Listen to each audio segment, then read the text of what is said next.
O CNJ abriu uma investigação preliminar contra desembargadores do Tribunal de Justiça de Santa Catarina pelo fato de eles terem participado de um jantar oferecido pelo empresário Luciano Hang, que é o dono da Havan. A decisão de abrir essa apuração foi do atual Corregedor Nacional de Justiça, o ministro Mauro Campbell, e o motivo foi que esses juízes, alguns juízes que estavam nesse jantar, poderiam vir a julgar processos em que o Luciano Hang era interessado. Então, depois da instauração desse procedimento disciplinar pelo CNJ, 2 desses magistrados se declararam suspeitos nos processos que tramitam na vara deles, em que o interessado seria o Luciano Hang. Esses magistrados seriam Aide Denise Green e André Carvalho, ambos do Tribunal de Santa Catarina. Então, ambos se declararam suspeitos para julgar recursos nesses processos do Luciano Hang.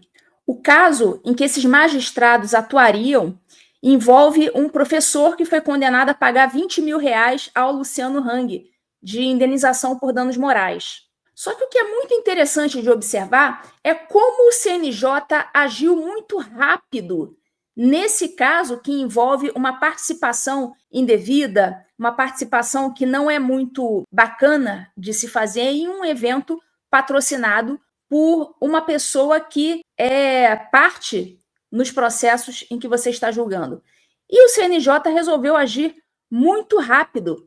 Só que o que chama a atenção é que a jurisprudência do STF tem sido muito leniente com essas coisas, e isso faz pensar que a ideologia está pautando esse tipo de assunto, está pautando esse caso especificamente. Afinal de contas, como todo mundo sabe, os ministros do STF estão participando à torto e à direito de eventos iguais ou muito similares a esse patrocinado pelo Luciano Hang. E eventos esses patrocinados por pessoas, empresas que têm casos tramitando no STF.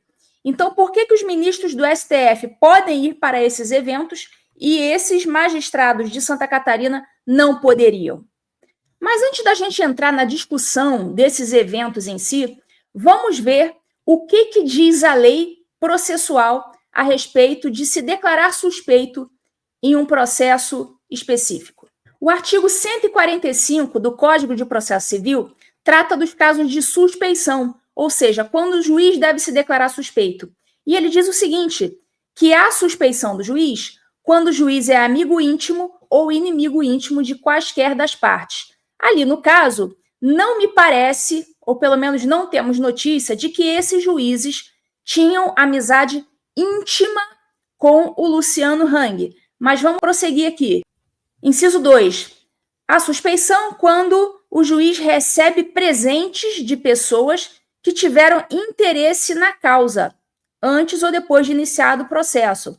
Então, alguém poderá argumentar que esses juízes, ao frequentar um jantar patrocinado pelo Luciano Hang, estariam recebendo uma espécie de presente, o jantar? É uma interpretação que você pode dar. Mas vamos seguir aqui. Vamos pular lá para o inciso 4. A suspeição quando o juiz é interessado no julgamento do processo em favor de qualquer das partes. Então, como vocês podem ver aí, não existe propriamente um caso que diga respeito exatamente a esse caso que envolve esses magistrados. Não me parece que eles tinham amizade íntima.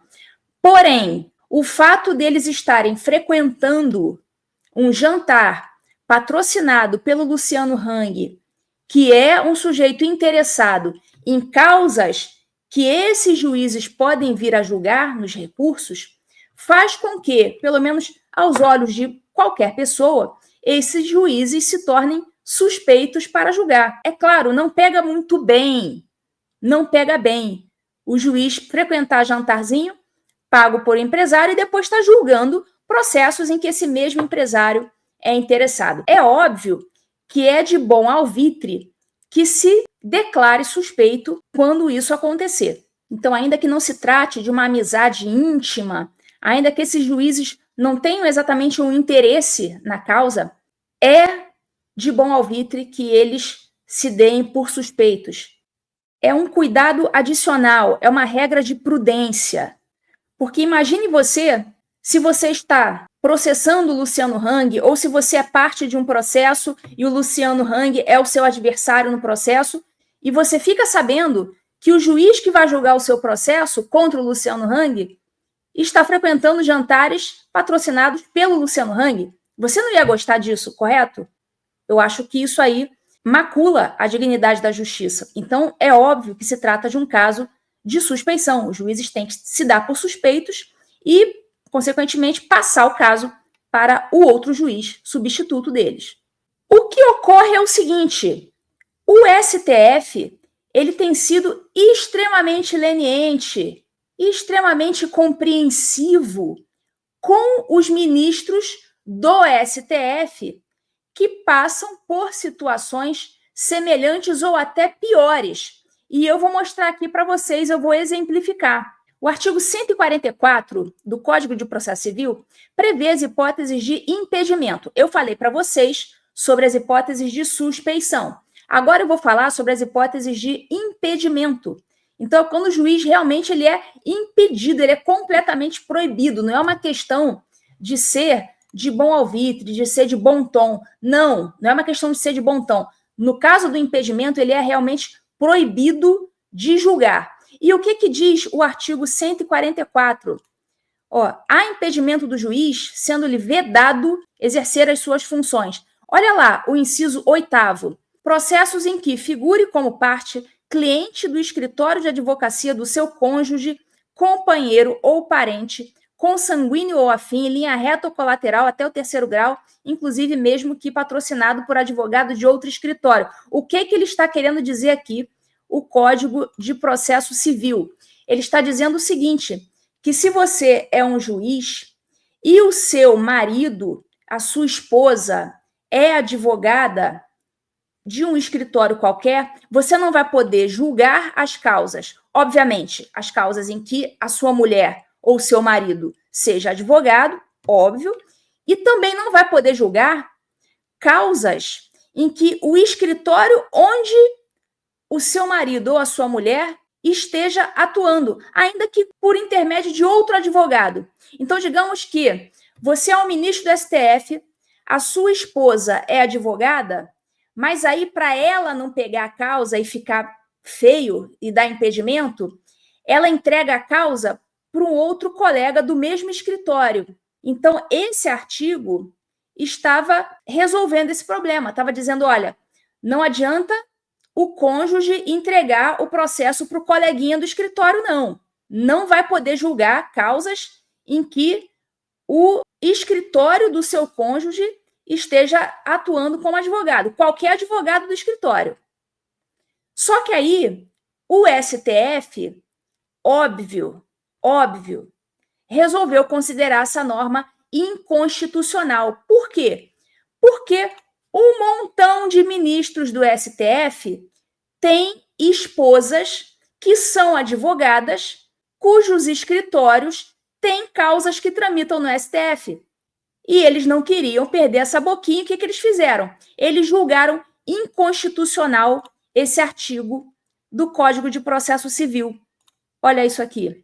A norma não cumpre o requisito da adequação, eis que prevê uma situação que não alcança a finalidade da regra de impedimento, mas cria uma presunção absoluta que pode gerar reflexos negativos e conflitantes com o princípio do juiz natural, da razoabilidade, da proporcionalidade.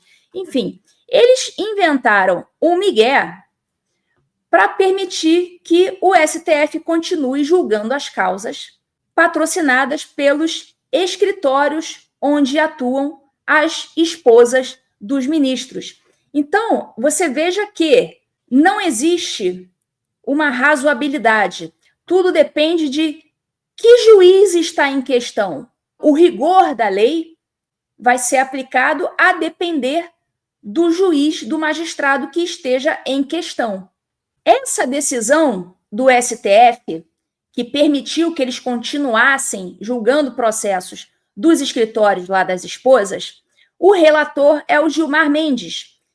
E a esposa do Gilmar Mendes, a senhora Guiomar Feitosa Mendes, ela é sócia do escritório Bermudes, que tem amplo contencioso no STF. Além disso, Luiz Roberto Barroso é fundador de um escritório, embora ele esteja afastado por conta do seu cargo de ministro do STF. Esse escritório continua em funcionamento. A esposa do Alexandre de Moraes, a dona Vivi, é sócia de um escritório de advocacia que anuncia como uma de suas áreas de atuação preferenciais a sua atuação nos tribunais superiores. A esposa do Dias Toffoli, a senhora Roberta Rangel, ela também é advogada e tem uma atividade muito intensa na advocacia privada. Mas vamos voltar aqui para o caso que a gente estava estudando sobre a participação de juízes em eventos patrocinados por partes interessadas nas causas que julgam. Os ministros do STF, como todo mundo sabe, estão carecas, alguns literalmente, carecas, de participar desses eventos, que costumam ser eventos luxuosos, muitas vezes fora do país, com pagamento de hospedagem em hotéis de luxo, passagem e tudo do bom e do melhor. Ainda que esses eventos tragam uma ou outra discussão jurídica relevante, o fato é que esse tipo de participação envolvendo hotéis de luxo no exterior, restaurantes, esse tipo de convescote, onde se sabe muito bem que as pessoas fazem o contatinho, tem aquela conversa ali ao pé do ouvido, muitas vezes a gente sabe que nada é republicana. Isso é claro que lança dúvidas sobre a probidade dos tribunais. E especialmente se tratando de ministros do STF, esses deveriam ser os primeiros a dar o exemplo. Vamos ver aqui agora alguns exemplos recentes de eventos em que esses ministros do STF participaram. O segundo Fórum Internacional realizado em Roma em outubro agora de 2024, em que os ministros do STF participaram desse evento que foi patrocinado por quem? Pela JBS. Foi um evento organizado pelo grupo Esfera e patrocinado pela JBS. O STF disse que não houve gastos com diárias e passagens para os ministros. E a JBS disse que fomenta eventos, apoia e participa desses eventos, e o Esfera afirmou que essa escolha dos palestrantes é pautada pela relevância e pela notoriedade. Perceba que a justificativa do STF, nesse caso, se deu em termos meramente financeiros, dizendo, não, nós não pagamos nada. Mas espera aí, o que está em jogo aqui não é simplesmente uma questão financeira, não é simplesmente uma questão de dano ao erário, mas de dano mesmo à dignidade da justiça. Trata-se de um bem intangível, a respeito do qual o STF não conseguiu se justificar. Rolou também o Fórum Brasil de Ideias, em Londres, no final de abril de 2024. Esse evento foi patrocinado pela British American Tobacco Brasil, uma empresa de tabaco. E essa empresa tem ao menos 2 processos no STF e é parte interessada em uma ação cujo relator é o ministro Dias Toffoli, que, por sua vez, participou do evento. Um outro evento muito conhecido da galera é o famoso Gilmar Palusa, que aconteceu em junho de 2024 em Lisboa, Portugal. E quem organiza esse evento é o Instituto Brasileiro de Ensino, Desenvolvimento e Pesquisa, o IDP, que tem como sócio o próprio Gilmar Mendes. Foi organizado também esse evento pelo Instituto de Ciências Jurídico-Políticas da Faculdade de Direito da Universidade de Lisboa e pela Fundação Getúlio Vargas. Esse evento contou com a participação de 6 ministros: o Gilmar, claro, Toffoli, Moraes, Barroso, Zanin e Flávio Dino. E há muitos outros. O jornal Estado de São Paulo apurou que no último ano os ministros do STF participaram numa média de 2 eventos dessa natureza por mês. Então, para a gente concluir aqui, o problema não é, propriamente, o gasto de dinheiro público, porque nem sempre esses eventos vão ter dinheiro público envolvido. Trata-se de um problema de reputação, um problema de dignidade dos tribunais.